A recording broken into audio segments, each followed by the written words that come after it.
Hello friends, this video on human eye and the colorful world part 9 is brought to you by examfear.com. No more fear from exam. Please make sure that you have watched all the videos till part 8 before going ahead with part 9. So with this, I will conclude this lesson because this lesson was mainly concentrated on these small topics which were based on reflection and refraction of light, and I hope I was able to explain you the important things. So let us now look at some of the problems based on whatever we have studied in this lesson. So here comes problem 1, which says a person needs a lens of power minus 5.5 diopters for correcting his distant vision. For correcting his near vision, he needs a lens of power 1 plus 1.5 diopter. What is the focal length of the lens required for correcting distant vision and near vision? So let us first talk about distant vision. Before that, let me remind you what is the relationship between power and focal length. Power is equal to 1 by focal length, right? That is how power of a lens is related to focal length of the lens. Okay, so for the first part, that is for distant vision, it says that the power of the lens is minus 5.5 diopters. Therefore, focal length of this lens will become 1 divided by power.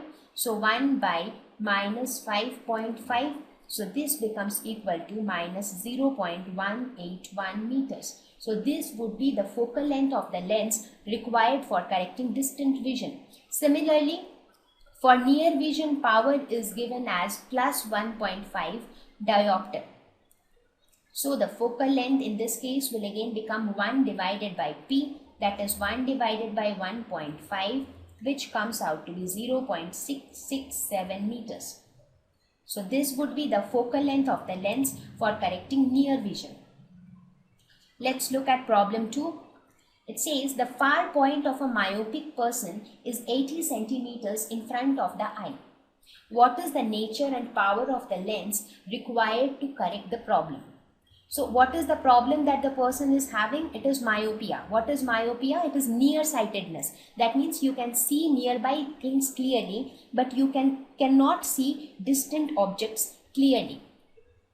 Right? So the problem is that you cannot see distant objects clearly. So that means in this case, the object is at infinity, because nearby objects you can already see clearly. So we do not need any lens for that.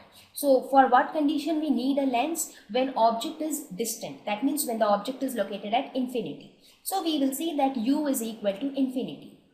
And what is the far point? That means the maximum distance for which the person can see the image of the object, that is 80 centimeters. That means V is given as 80 centimeters, right?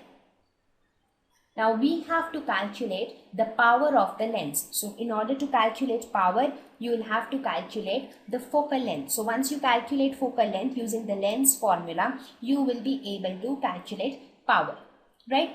So now let us use the lens formula. So what is lens formula? It is 1 by V minus 1 by U is equal to 1 by F.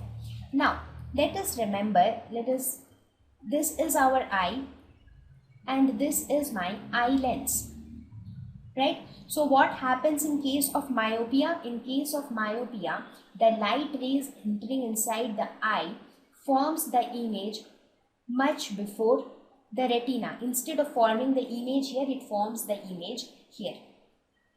Right? So this is the problem of myopia. So in this case, your object is somewhere here and your image, where is the image formed? The image formed is real and inverted, and you are able to see the image is formed here. That is a real and inverted image, but it gets interpreted by the brain. So your image is formed on this side. So you will put this as minus 80 centimeters. So using this equation, you can say that 1 by V is equal to 1 by infinity will be 0. So this will be equal to 1 by F. So from this we can say F is equal to minus 80 centimeters. So this would be the focal length of the lens. Because what kind of lens we need to incorporate in this case? We would need a concave lens. This should be the lens, because concave lens is the one which will diverge the beam of light and make them converge on the retina. So we will be using a concave lens. Correct? So for this concave lens, what do we know? In case of any concave lens, the image is formed on the left hand side.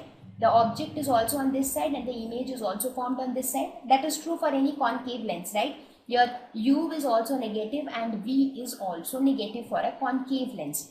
So your V was negative and you get your focal length as minus 80 centimeters. So once you get the focal length, you can calculate the power of the lens as 1 by F, that is 1 by minus 80, which is equal to minus 1.25 diopters. So this would be the power of the concave lens needed. So what is the nature of the lens? Nature of the lens is concave and power of the lens is minus 1.25 diopters. Let us look at problem 3. It says, make a diagram to show how hypermetropia is corrected. The near point of a hypermetric eye is 1 meters. What is the power of the lens required to correct this defect? Assume that the near point of the normal eye is 25 centimeters. So what happens in case of hypermetropia? In hypermetropia is farsightedness. That means you are able to see distant objects clearly, but you cannot see nearby objects clearly. So in this case, let us suppose there is an object here. So the rays of light coming from here, they converge much beyond the retina. So the image is formed here. This is the defect of hypermetropia. So how can you correct this? By making these rays converge little quickly so that they converge on the retina. So how can you do that? By incorporating another convex lens. So if you employ another convex lens, then the rays will converge little quickly and they will converge on the retina, and as a result image will be formed on the retina and it can be corrected. So this diagram shows how hypermetropia can be corrected. Now the problem says that the near point of hypermetric eye is 1 meters. And we know that in hypermetropia, the person is not able to see nearby objects. That means the person is not able to see objects which are placed even at least distant of distinct vision. So what is the least distance of distinct vision? 25 centimeters. That means even if the object is placed at a distance of 25 centimeters, the person is not able to see it correctly. So U will become minus 25 centimeters. What will be V? That is the image, the distance of image formation, that is the near point of hypermetric eye, which is equal to 1 meter. That means the nearest distance of the object for which you can view the image, that is 1 meter. So that means the image is formed at a distance of 1 meter from the lens. So this is again negative. So now applying the lens formula,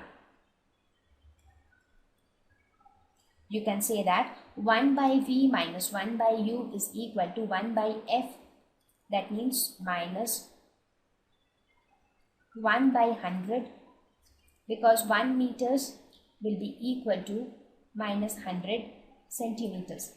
So this is minus 1 by 100 minus 1 by minus 25 is equal to 1 by F. So from this we get F is equal to 0.33 meters. So this would be the focal length of this convex lens. So what would be the power? Power is 1 by F, that is equal to 1 by 0.33, which comes out to be plus 3 diopters. So this would be the power of the lens required to correct hypermetropia. Let us look at the last problem of this lesson. What happens to the image distance in the eye as we increase the distance of an object from the eye? I have discussed this several times while teaching this topic. Still, I'll repeat it once again. Now, what happens to the image distance in the eye when we increase the distance of an object from the eye?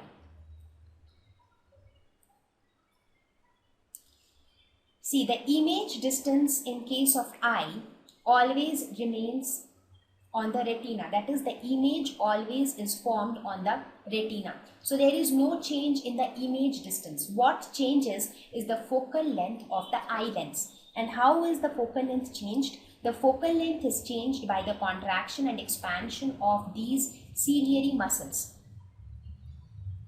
So when the ciliary muscles contract, ciliary muscles come closer to each other, it makes the lens thinner. When the lens becomes thinner, the focal length increases. And when the focal length increases, we are able to view distant objects. Similarly, when the ciliary muscles expand, it thickens the lens. As a result, the focal length decreases, and therefore we are able to view nearby objects. Because for nearby objects, the image is formed beyond focus. So therefore, in this case, focal length increases, so focus shifts inside. So therefore, beyond focus means the image is formed somewhere on the retina. So please, this is the key concept of the functioning of the eye, that how image formation takes place in eye. So with this, I will conclude this lesson, and I hope that you are able to understand the concepts in this lesson. Thank you. Please visit examfear.com to watch free educational videos, try free online tests, get the best quality study materials, study from the best tutors and mentors, and much more. Thank you once again.